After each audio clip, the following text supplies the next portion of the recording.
Hey there. Hi. It's really nice to see your face. How are you? It's good to see yours as well. My goodness, I'm doing all right, man. I think All things as well considered. as well as any of us that aren't in a hospital or out on the streets protesting, I'm doing okay. Yeah, yeah. Why don't you get us started by telling us who you are, where you are, and what you do? I am Tony Lucca, singer-songwriter from here in Nashville, Tennessee. It's where I've been hiding out during quarantines. Um, yeah, have been doing the indie artist thing for a couple decades now, a little over a couple decades, and it's been an amazing ride for sure. But yeah, man, just kind of at an interesting time in my life and career to be kind of observing all of these things that are going on right now. I have a wife and two kids, and so that presents its own unique occupation. you Yeah. know, there's a lot of hats you got to throw on as an indie artist, but when you throw on provider and caregiver to a young family, it's just a whole nother. It's just like playing cards with two hands. Yeah. I want to, while you mentioned what you do, this was my gateway Tony Lucca album. That's a good way to One, call. Good way to put it. The gateway. yeah, one of my favorite albums. Um, I know you've been doing live streams really regularly. Yeah. Um, you want to talk about that a little bit, and then also how else you're passing the time right now? Sure. Yeah. It's interesting because I don't think we can never be prepared for what we're going through. Certainly, given just how the scope of this thing, the dimensions of it. Obviously, this is something we've never seen before in any of our lifetimes. So, hard to prepare for it. It took the abstract and made it reality overnight, really. And but as it went on, I started to realize that for better or worse, aside from like constantly mining for silver linings and trying to find the upside to it all, I started to feel like I was strangely well equipped for this. And not to sound opportunistic or whatever, but you know, um, I was doing concert window shows for the last, handful of years, and occasionally I would do them if I knew I was going to be home for, say, more than a few weeks. I would maybe put one on the books and jump on there and see what that was like as an outlet, as an avenue, as a connection point, touch point with my fans, but also as a revenue stream. Like it really Mm-hmm. did become sort of part of the palette of revenue streams for a lot of artists. And then pretty much right before coronavirus, they closed up shop. Concert window kind of went Yeah. away, and everyone was like, "What do I do? Do I go back to stage it? Do I figure out my own thing? Are there any other platforms?"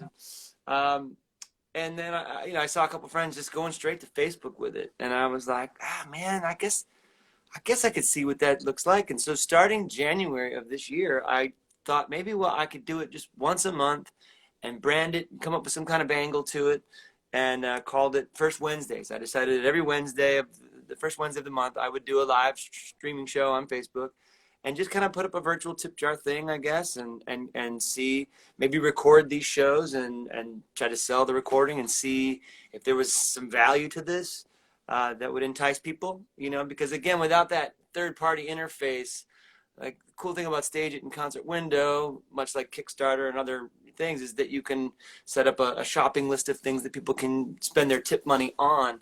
Yeah. And without that, it becomes like a telethon, and you feel like you're whoring yourself out and constantly reminding people to use your tip jar and figuring out how to pin the comment or whatever the hell. So it I got 3 months of that in, and then this happened, and I was like, oh, okay, well maybe we just pick up the frequency with that. But I wasn't looking for how to do this or where to go and how do I do this. It was like, oh no, I good that I kind of got a running start with this, and Yeah. I know how to use the Facebook Live platform and how to set it up and how to make recordings at the same time and offer that as a service. And I had planned on doing this whole year by request anyway. You know, I had this 2020 by request concept that I was going to do, and uh, uh, honoring requests that people would make through social media, through Facebook, and it was off to a great start. I had a bunch of shows already knocked out, and a good handful of shows were sold out, and the spring was looking real promising, and I was really excited about conceiving of this thing and bringing it to fruition and making the rounds and revisiting old songs. It was cool. So I was already kind of doing that as homework for my craft anyway. And then I said, well, what if I just revisit an album a week? I've got 10 studio full-length albums. that's 10 weeks right there. And then maybe do a Sunday by request thing and see where the saturation point is. See if 2 times a week is too many. See if it's not enough. See if people are like, what's the appetite for this? And how crowded is the field going to get? I mean, been at this long enough to know that it's not just going to be a gold rush. It's going to be like being considerate and kind in the space with all of your friends and all of your fellow fans, mutual fans and stuff, and honoring each other and promoting each other's shows and working together, swimming with the current kind of thing. And that all just kind of kicked in like autopilot. Like it just wasn't something I had to learn. It wasn't extra work really. And I was, to say, that I was blown away by the generosity, is just putting it way mildly. It has been really one of the more touching silver linings of this whole thing has been not just that people donate or contribute or tip or purchase these recordings and help make my life easier, and not the extent of the generosity. Like some people are really throwing some money at live music streams and tipping people, and wow, incredible. But how open and candid people have been about what it means to them. Like the gratitude, the outpouring of gratitude from people to say thank you for doing this, thank you for showing up each week, thank you for making these weeks bearable, thank you for helping me keep a rhythm to my sanity, thank you for playing that one song, or whatever it is. And it's just been a real beautiful thing to be a part of, man. I'm really glad to hear that. I really believe that it's always the artists who come to save us in times of crisis and to make it bearable and to help us make sense of it. So I will add my thanks to everyone else's. In terms of that kind of like saturation point and figuring out where that balance is, have you seen any sort of arc to that? What have you learned as you've gone over the last few months of doing it? Yeah, it's been interesting. I've learned that being prepared is always a good thing. And keeping it loose and candid and personable is that's a given. You got to be able to do that. I've seen a lot of my favorite artists, they're not favorite, but a lot of my people that I know, artists that I know, who I would drop anything and go watch if they were playing down the street. I would go see them play live, and I just love their music and their live show, who aren't enjoying doing this. That it's not as natural for them to like look down the barrel of their webcam and try to act like they're talking to an audience of people. Again, for better or worse, I've been doing that since I was 15. So Right. like okay, whatever. That's not an issue. But it's also like keeping it genuine, and not being schmaltzy and not being like a salesman kind of thing, and really just offering up a space, like as if you were here with me in my office or my living room, like let's hang out and do this.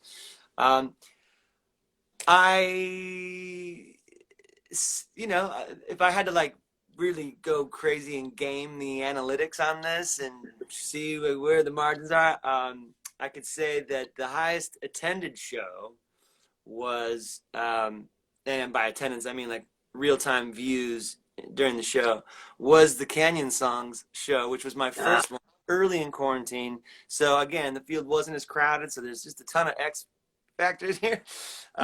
But like you said, you called it your gateway album, and I think a lot of people might share that sentiment. So I'm not surprised that that one saw a good bit of attention. It felt really good and encouraging. Like, okay, I guess this album did touch a lot of people. The best-selling show so far, again, because I record them all and sell them, was my second album that I made back in like '98, and full of songs that people have requested over the years that I have just shied away from routinely. And I just, like, I felt so sophomoric, and so Dear Diary to me. And sonically, I thought it was a pile of garbage, and but for whatever reason, man, and it was heavy too. It's kind of a really somber album, and for whatever reason, the people that attached to my music at that time, man, that music, that was their thing. It was like that was high school or college for them, and it's so crazy. So when I say the whole be prepared thing, because there were songs I hadn't played in a long time, and there were all these alternate tunings that I used to come up with and that I had to like learn again and figure out. I spent the day, changing the strings on my guitar and reacquainting myself with the tunings and printing out lyrics if I thought I might flub them, and I really prepared for it.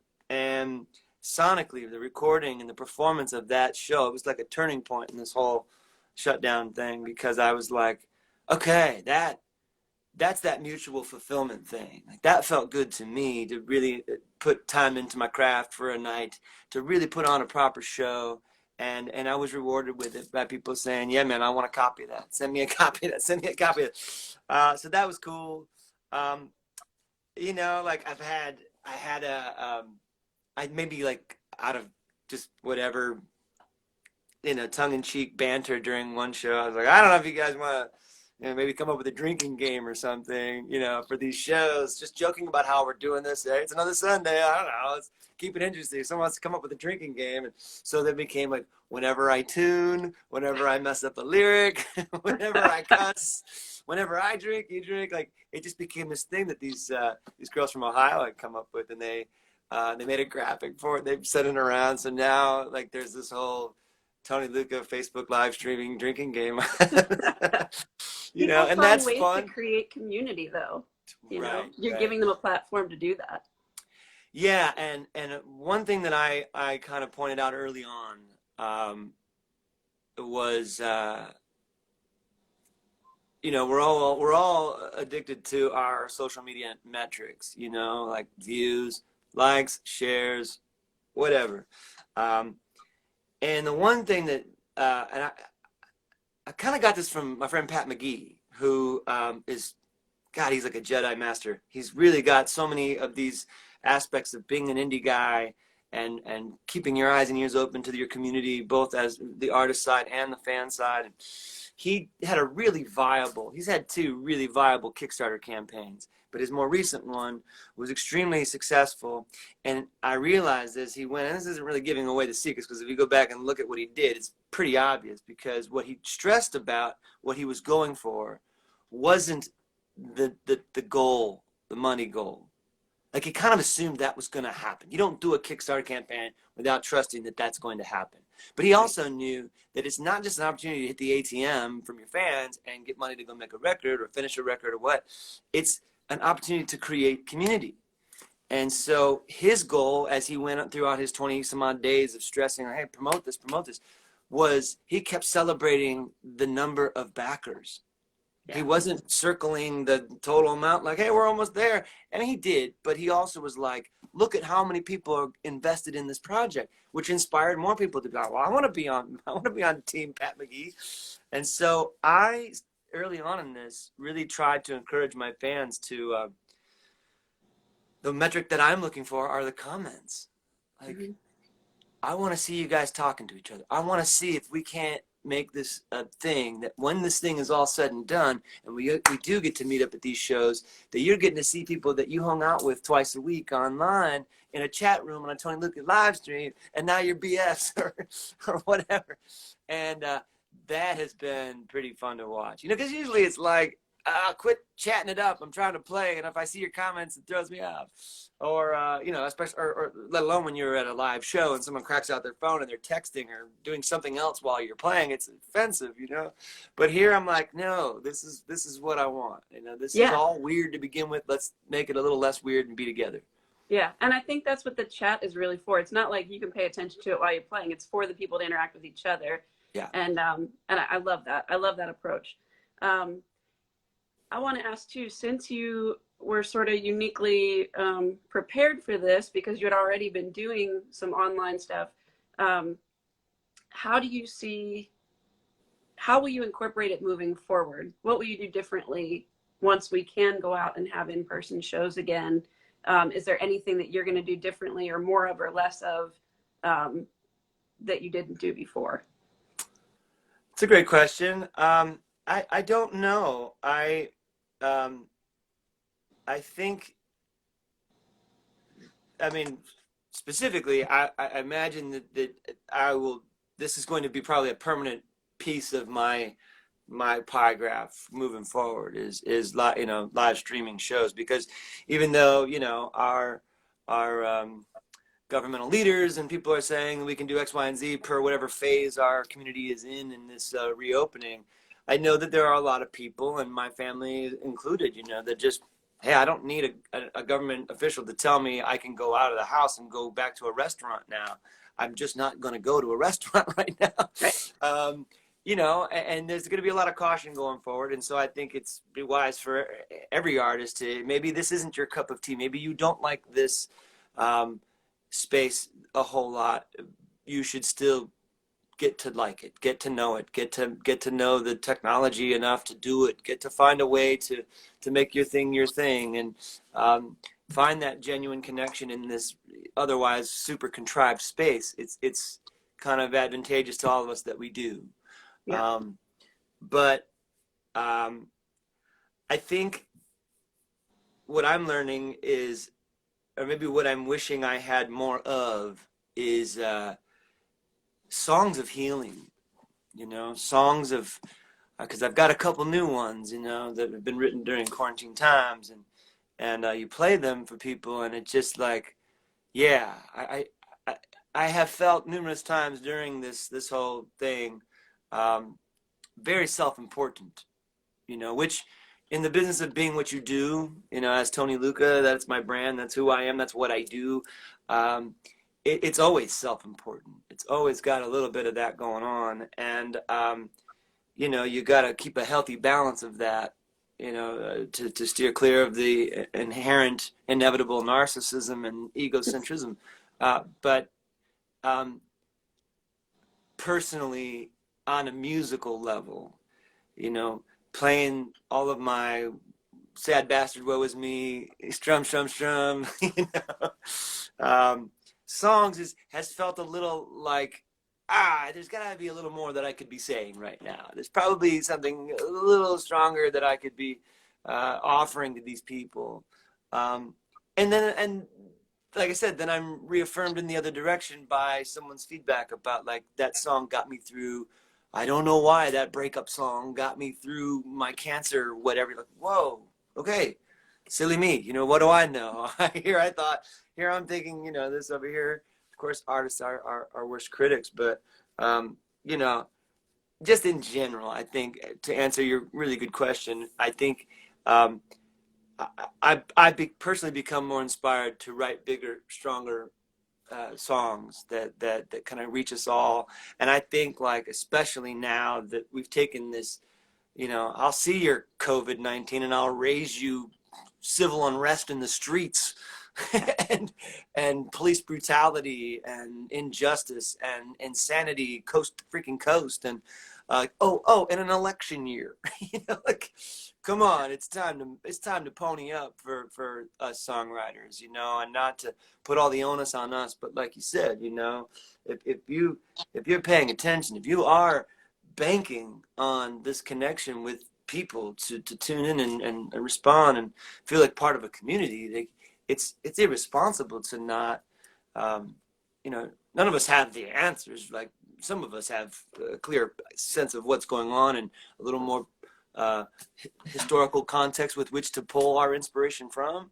And I don't think anyone expects us to save the day literally, but it I think again, it's advantageous that we cast a wider net by writing bigger ideas and digging deeper to say things with as much relevance as we're comfortable with, and as we think our fans and our listeners deserve and could benefit from. You put this so eloquently. I actually had a question down here on what role you think artists have to play in what's going on, and wow. Yes. I can't wait to share this video with other people. I think that was so beautifully stated. Thank you. I'd like to throw in another question that wasn't on the list of questions that I sent you. While we're sort of on this subject, I am challenging myself to start incorporating into my daily interactions with people, explicitly asking about how we, especially as white people, are actively being anti-racist every day. What are we doing to contribute to things getting better? So I'd like to sort of really put you on the spot here and kind of throw that out to you. What are steps that you're taking, whether it's, you know, having conversations with your kids or writing a song, or what are you doing? Man, that is such a good question, and it literally has been haunting me the last handful of days, because again, because I'm in a groove now with, you know, my bandwidth on social media of promoting my shows and maintaining the momentum of the audience that I have, and that's kind of keeping the ride on the rail, so to speak. It's easy to kind of get caught in a comfort zone here, and at the same time, just going through your feed, Instagram and Facebook, and you're seeing all of these reports, and I'm seeing all of my contemporaries, my friends, and my heroes, and my tour mates and artist friends speak up and start to just suggest things and say things and at least go on record with something. And it was starting to like affect me. I was like, yes, it's time to say something, but why am I not compelled? Where are the words? Like, what do I think about this? And I mean, it's kind of like, don't get me started, you know?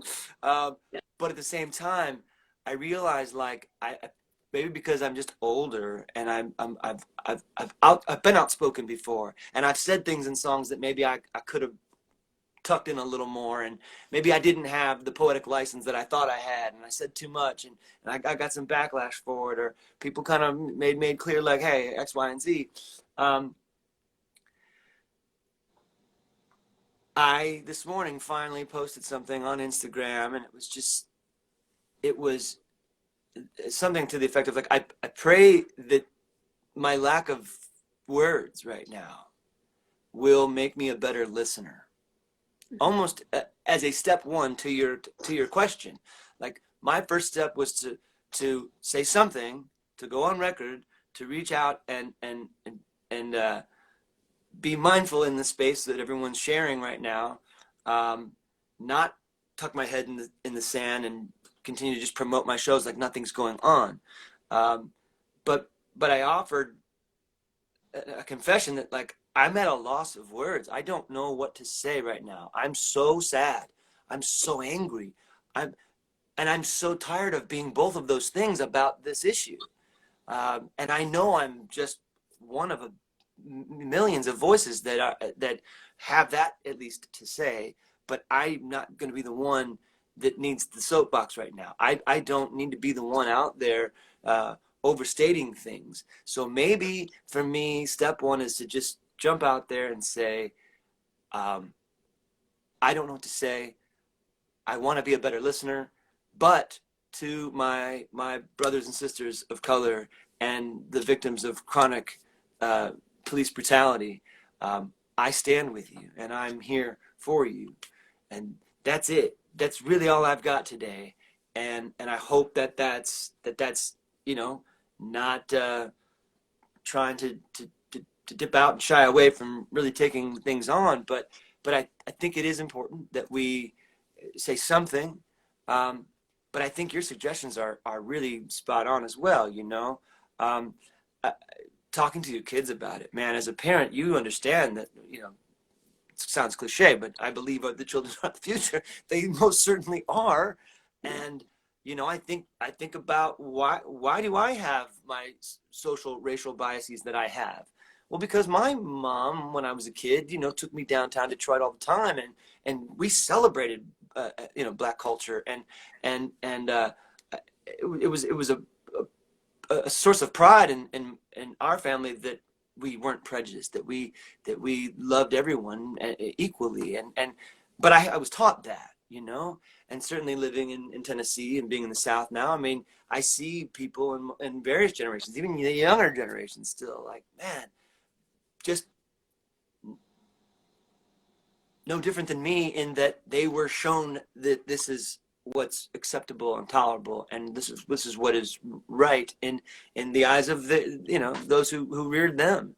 Um, it's sad. I think we need to really push for educating people, and people need to have a stronger understanding of why there's such anger, why there's such frustration, that injustice isn't just in the numbers of black men, unarmed black men dying at the hands of police, um, but the disparity between how people can go storm the Capitol in my home state of Michigan with AR-15s, and yet, when black people take to the streets, that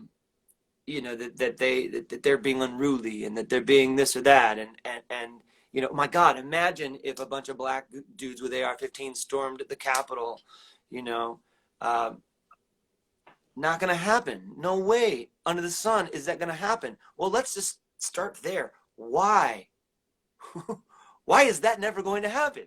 Well, I don't know, because no, then if you don't know, you need to know. You need to understand why that's never going to happen, and why that even in itself is an injustice. And that's just one of 1,000 things that a black man or woman walking out their door into daily life in America is enduring.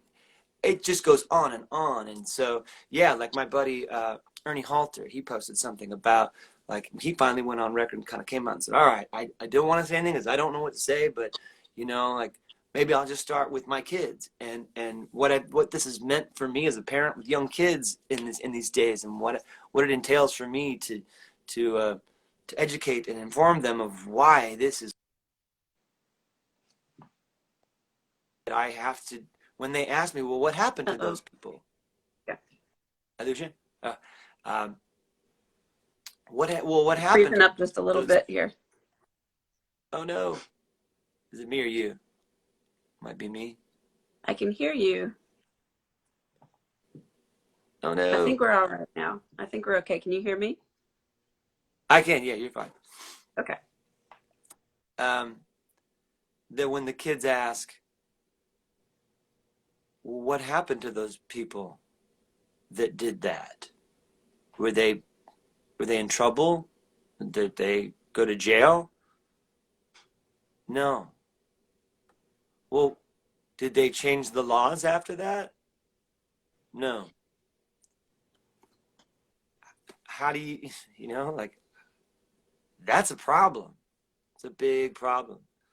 And it's again, like, I know I've got my own passionate take on all of this, but and so I continue to sort of temper my exasperation with, like, okay, I don't, I know that there are people that want to debate these things, and you asked me what can you do, or what do you suggest, and part of me would love to say that when we see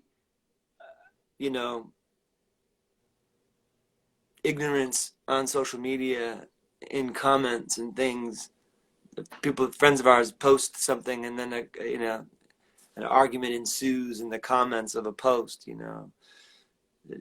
is that a good place to weigh in and try to help steer people or provide vetted links to, articles of not just echo chamber links to sensationalism, but, intellectual, well-read, well-measured historical accounts of why these things are occurring, or what actual statistics are that are vetted and peer-reviewed and all that kind of stuff, when it comes to racial inequality or issues like gun control and or the environment, or whatever, all these things that become so divisive in this country today. Is it wise to step in and weigh in just because you want to, like, dogpile on some bozo on a post on Facebook? Like, sometimes that feels good, I won't lie. Sometimes, yeah, it feels good to make a post and just, like, get a file, get it going. But then at the end of the day, then what? Have you helped? Have you done anything to kind of, like, redirect the debate, to inform the debate, to help anyone see things differently than they did going into it? Or did you just reinvigorate their point? It's tough. It's hard. Yeah, I don't know. But yeah, to answer your question, I am with my kids. My son is 17, and he's just like, he's already fed up. He's already seen enough. He already knows enough that this is completely unjust, and that the people in the streets are justified. My daughter, she's 10. We don't let her see any of this stuff, because it's not time for that for her. At the same time, explaining what's going on, with the COVID thing, and politically and leadership and all those things. And, you gotta share enough of that with your kids so that they, they're not totally in the dark, but it's finding a balance for sure. In that age appropriate way. Yeah. Well, Tony, thank you for having this conversation with me. I really appreciate it. And I really do think it's important that we have these conversations with each other, the people that we interact with. On a lighter note, have you gotten to listen to much music, other people's music, while all this is going on? Is there anything new you've been listening to? I have been. My son is who you've met. Yeah, he's got a really cool ear for good stuff. He's been playing the drums like teenagers do, like daily for hours, and he's gotten so incredibly good. I can't wait to play with him live. Like, it's just like, now I get to, before I was kind of presenting him like, hey, my son on the drums. Oh, that's awesome. Now I get to unleash him, because he's like, he's like impressively good. And so I'm excited for that. But he's got really great taste in music. And he's been keeping me honest with, tuning into new stuff. He has shown me a few bands that we're just really digging on. One is Peach Pit. Oh yeah, Peach Pit. Dayglow is this young guy who's making this really groovy, beachy, but like hip and sonically really impressive, simple stuff. Tame Impala. We're just really digging on Tame Impala's music. And my daughter, who has up till now been, a fervent T Swift supporter. So we spend a lot of time with that catalog together in the car whenever it's just her and I, and really like breaking down, analyzing T Swift's songwriting composition approach. And it's really cool, right? Because my daughter gets it. She grew up on the Beatles, and so she'll say stuff like, after a Taylor Swift song will finish, she'll be like, see, I like how she came back to the beginning of the first verse to close it out. That's really cool. I'm like, yes, it is cool. And that's so cool that you think it's cool, because I think it's cool too.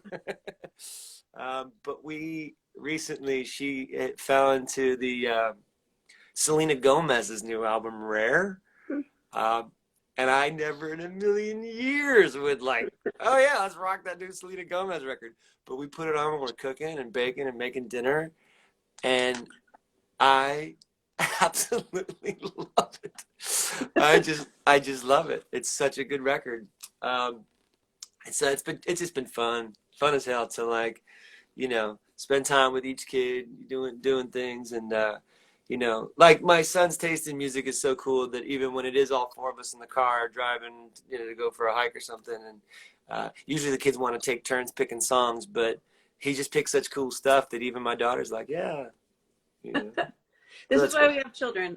Manual labor, designated drivers, and keeping us up to date on music. I'm up to 1 out of 3 of those, so still It's a working good on start. the license and the Um, manual labor part, but yeah. well, Tony, to wrap things up, can you tell us where we can go to find more information about you and your music and how we best support you right now and the things that you care about? Oh, thank you so much. Yeah. I am I'm doing 2 shows a week, Wednesday nights and Sunday nights, both at 8 p.m. Central, so 9 Eastern, on Facebook.com/Tony Lucca. Wednesdays are album rewind, but again, I'm kind of at the end of my catalog, so I don't know if I'm going to start back at the top and just keep doing that, or going through the EPs and picking different things and maybe playing other people's albums top to bottom, like find a Paul Simon record and go to town. But Sunday nights are all by request, so people put the requests in Saturday. I field them and put together a little playlist for a set list from that, and then play the by request that night. And I record all these shows and have quite an archive going now, so people can purchase them, and again, a suggested minimum donation kind of vibe. Beyond that, I've been a content creator on Patreon.com, which a lot of more people are getting more hip to. I was kind of an early adopter on that. I've been with them for over 6 years now, which has been really cool.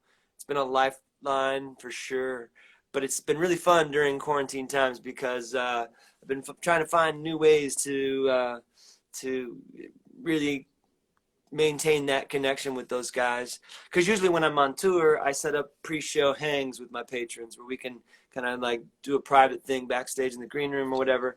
Not being on the road, I can't do that, so we've been doing Friday afternoon happy hour. Me and my wife will just go out on the back deck, we set up the phone, and there's no tip jar, there's none of that. It's just us and the 40 or 50 patrons that can tune in at that time, and then we all just hang out and shoot the shit. They're just commenting, and maybe I'll play a song, maybe I'll start a song and not finish it. Like, it's fine. It's just, my wife's busting on me about certain. It's just, we have a lot of fun with it.